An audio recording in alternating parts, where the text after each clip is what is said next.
Salut à tous. Alors, pour cette méthode, ce qu'on va voir, c'est comment trouver une primitive à partir d'une fonction sur laquelle, a priori, on ne la trouve pas. Ce qu'il faut retenir, c'est que c'est toujours très facile de dériver, ça, aucun problème.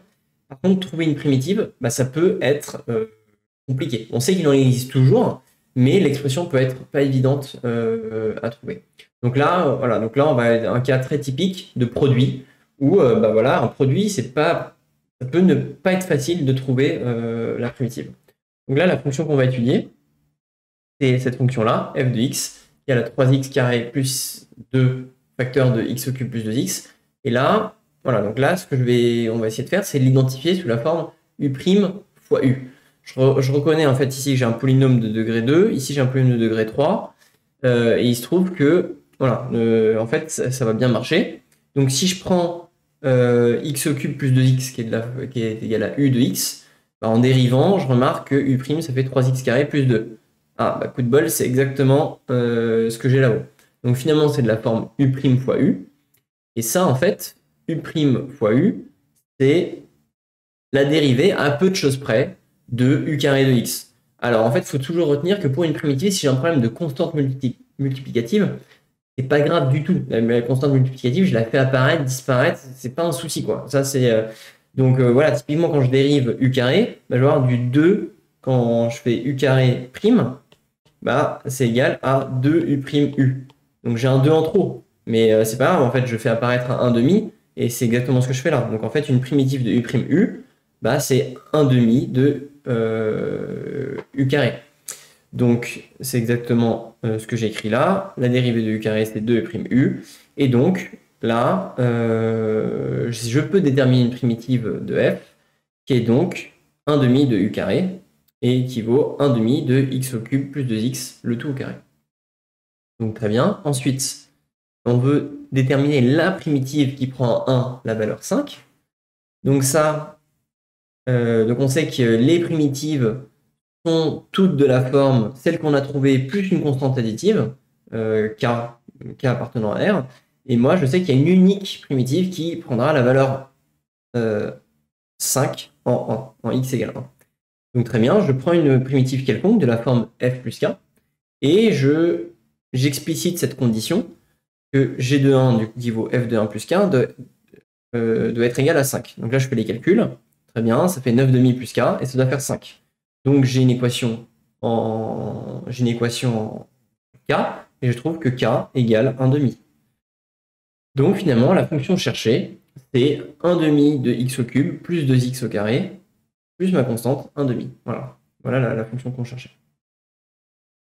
Ensuite, on considère cette fois une nouvelle fonction g, qui est aussi sous forme d'un produit, mais au dénominateur. Ok, très bien. Alors là, méthode assez classique, quand on a un produit au dénominateur, on a une fonction rationnelle, c'est-à-dire un quotient de polynôme. Ici, le polynôme numérateur, c'est 1, et le polynôme dénominateur, c'est xx moins 1. On va faire ce qu'on appelle en maths une décomposition en éléments simples. C'est-à-dire, je vais transformer ce produit en somme. Là, c'est l'énoncé qui m'invite à le faire. Je vais trouver les réels a et b tels que g de x, ça soit égal à a sur x plus b sur x moins 1. Donc là, c'est très facile à faire cette question si on le fait dans le bon sens. On part de cette expression-là pour aller à celle-ci, et pas le contraire, parce que c'est toujours beaucoup plus facile de développer et de mettre au même dénominateur que le contraire, que de factoriser. Donc, je pars de ça, de la deuxième expression, je mets tout au même dénominateur, je regroupe les termes en x et les termes constants, donc j'ai a plus b facteur de x moins a, sur xx moins 1, et j'identifie. Ça va être égal à 1 pour tout x. Donc j'en déduis deux équations, chacun des coefficients, j'en déduis que a plus b est égal à 0, et j'en déduis que moins a égale à 1. Donc, du coup, ça serait un système à deux équations, à deux inconnus qui est très simple à résoudre. Ça fait a égale moins 1 et b égale 1. Conclusion, g de x, finalement, c'est écrit moins 1 sur x plus 1 sur x moins 1. Et là, c'est beaucoup, beaucoup plus simple pour trouver la primitive. Là, j'ai une somme, et une somme, je calcule la primitive de chacune d'entre elles, et là, elles sont très faciles à identifier. Donc, primitive de moins 1 sur x, c'est moins ln de x, et 1 sur x moins 1, c'est ln de x moins 1.